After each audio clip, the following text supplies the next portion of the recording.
Di lembah itu, salah satu malaikat menyeru mereka dari bawah dan yang lainnya dari atas. Matilah, dan mereka mati. Sehingga mereka semua binasa dan tubuh mereka membusuk.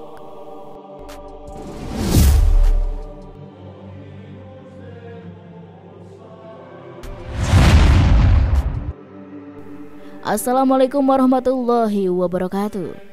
Kisah Nabi Hizkil yang diutus kepada kaum yang sudah meninggal. Nabi Hizkil alaihi salam hidup sekitar tahun 591 sebelum Masehi, di mana diperkirakan pada masa setelah Nabi Musa alaihi salam dan sebelum Nabi Daud alaihi salam. Dalam kitab Qisasul Anbiya, kisah para nabi, Ibnu Katsir radhiyallahu an menerangkan bahwa Nabi Hizkil adalah putra dari Budzi. Adapun makna dari nama Hizkil adalah Allah mensucikannya.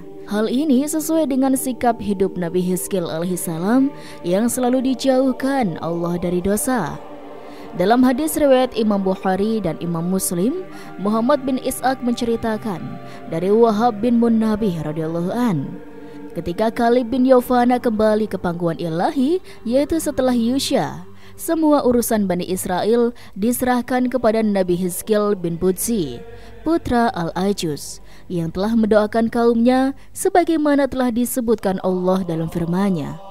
Hadis senada yang bersumber dari Al-Juhri, Muhammad bin Ishaq mengemukakan, tidak disebutkan kepada kami berapa lama Nabi Hizkil menetap di tengah Bani Israel hingga akhirnya Allah Subhanahu wa Ta'ala memanggilnya kembali ke sisinya.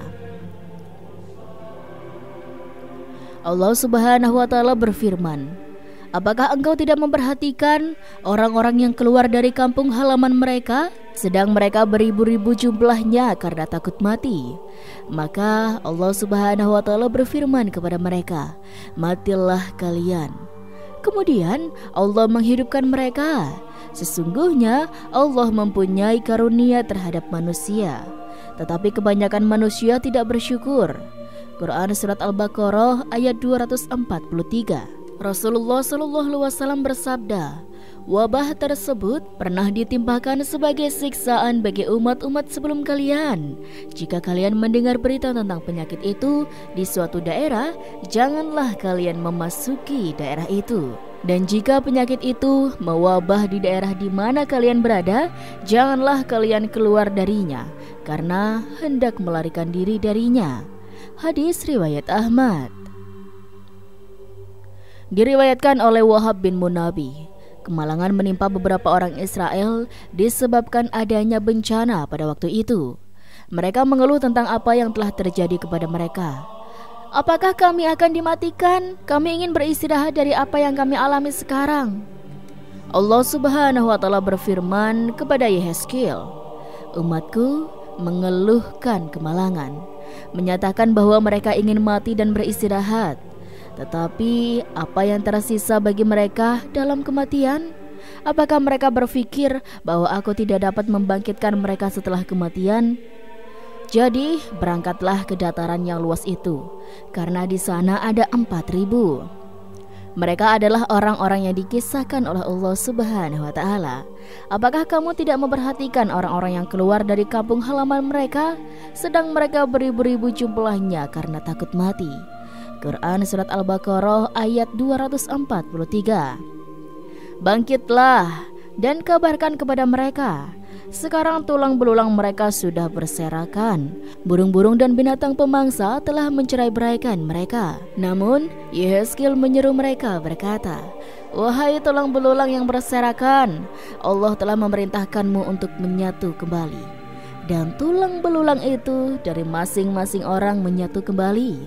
Kemudian Yehezkiel menyeru untuk kedua kalinya, mengatakan, wahai tulang belulang, Allah memerintahkanmu untuk dibalut daging. Kemudian mereka ditutupi oleh daging, dan setelah daging oleh kulit dan menjadi tubuh. Kemudian Yehezkiel menyeru untuk ketiga kalinya, mengatakan, wahai engkau roh, Allah memerintahkanmu untuk kembali ke tubuhmu. Roh mereka hadir atas izin Allah dan mereka memujinya dengan serentak.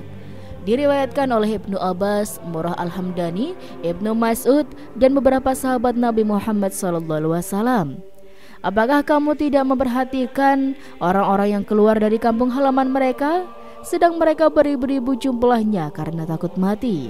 Maka Allah Subhanahu wa Ta'ala berfirman kepada mereka, matilah kamu.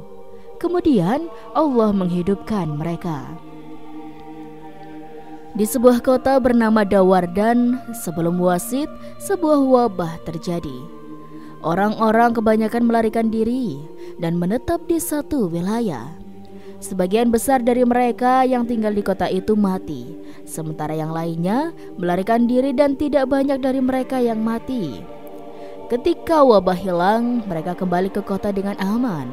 Mereka yang selamat, orang-orang yang tidak meninggalkan kota berkata, teman-teman kami ini lebih teguh daripada kami. Jika kami telah melakukan apa yang mereka lakukan, kami, maksudnya orang-orang yang tetap tinggal di kota, akan tetap hidup. Sesungguhnya, jika wabah itu terjadi untuk kedua kalinya, kami akan pergi bersama mereka. Sebuah wabah terjadi kembali di tahun berikutnya, dan mereka melarikan diri menjadi 30.000 lebih banyak, menetap di sebuah tempat yang merupakan lembah yang luas. Di lembah, salah satu malaikat menyeru mereka dari bawah dan yang lainnya dari atas, matilah. Dan mereka mati, sehingga mereka semua binasa dan tubuh mereka membusuk.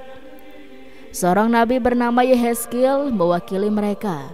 Ketika dia melihat mereka, dia berhenti dan mulai memikirkan mereka.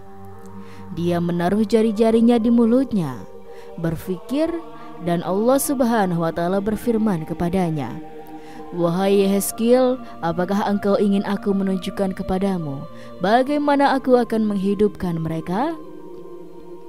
Yehezkiel pun menjawab, ya. Satu-satunya hal yang terlintas di pikirannya adalah dia ingin melihat kekuasaan Allah atas mereka. Jadi dia berkata ya.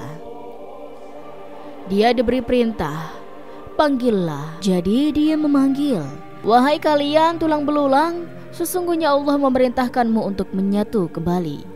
Tulang belulang itu mulai berterbangan dari satu tempat ke tempat yang lainnya sampai mereka menjadi kerangka yang utuh. Kemudian Allah berfirman kepadanya, berserulah engkau kepada tulang belulang, sesungguhnya Allah memerintahkanmu untuk dibalut dengan daging.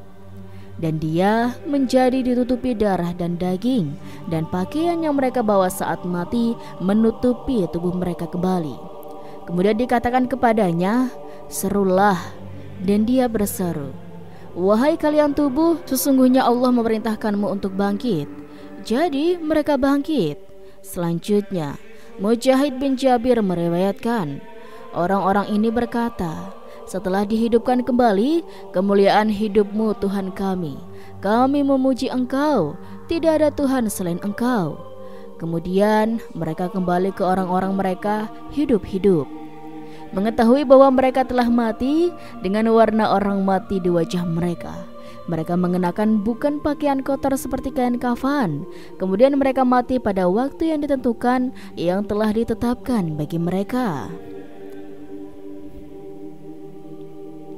Lantas, siapakah Yehezkiel? Identitas Yehezkiel di dalam Islam masih menjadi perdebatan. Aisyah Hidayatullah, seorang profesor studi Islam dari Universitas San Francisco, Amerika Serikat, dalam buku Encyclopedia of Islam mengatakan bahwa Yehezkiel adalah salah seorang nabi di dalam Islam. Dan di dalam Islam, dia disebut sebagai nama Zulkifli. Nama Zulkifli disebutkan sebanyak 2 kali di dalam Al-Quran, yakni dalam Quran surat Sad ayat 48 dan surat An-Anbiya ayat 86. Dan ingatlah akan Ismail, Ilyasa, dan Zulkifli. Semuanya termasuk orang-orang yang paling baik. Quran surat Sad ayat 48.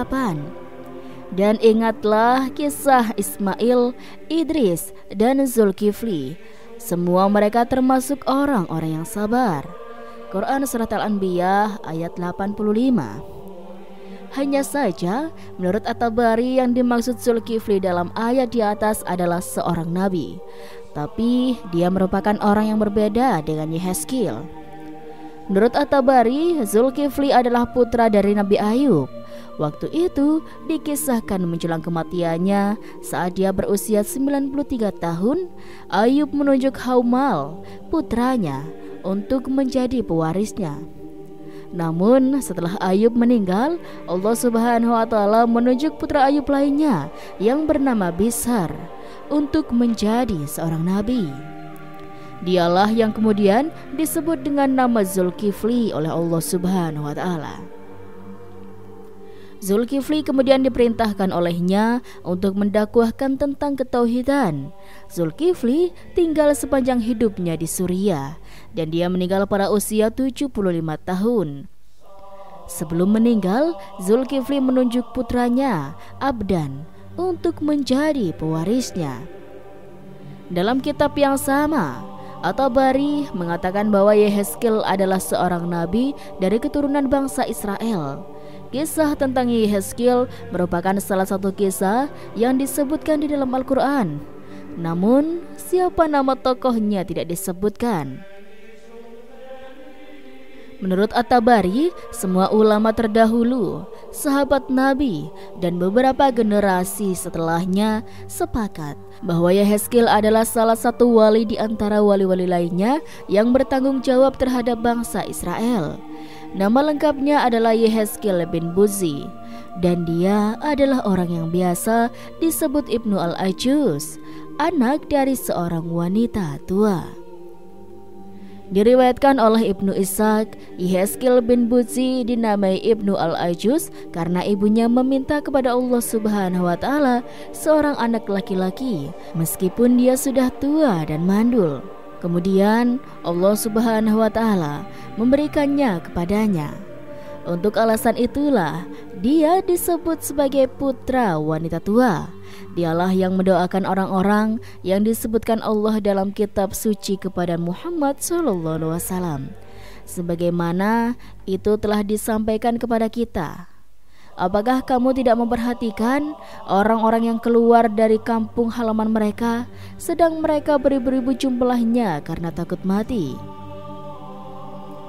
Wallahu a'lam. Dan itulah sobat sedikit kisah kali ini. Kurang lebihnya Rizky mohon maaf, dan sampai jumpa lagi di cerita berikutnya ya sobat. Sekian dari Rizky. Wassalamualaikum warahmatullahi wabarakatuh.